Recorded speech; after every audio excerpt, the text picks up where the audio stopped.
তো বন্ধুরা, এই প্রথমেই আমি এই মাছটা কাটবো। এই যে বড় তিলে বাইন মাছ,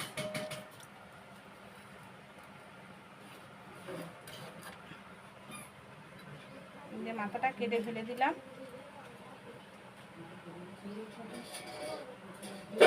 এই মাছগুলো কিন্তু খেতে খুব টেস্ট হয়।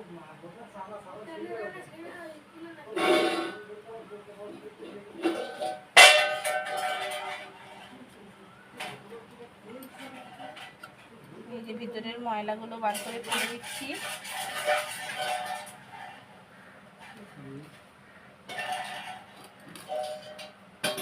দেখো,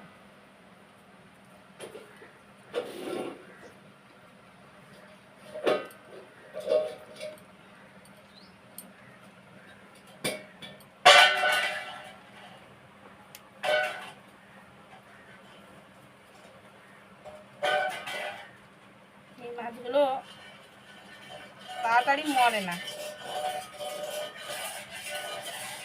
অনেকক্ষণ জ্যান্ত থাকে। ছোট ছোট পিস করে কেটে নিচ্ছি, রান্না হবে দুপুরে। তো দেখুন মাছটা কাটা হয়ে গেল মাম্পির, দেখুন।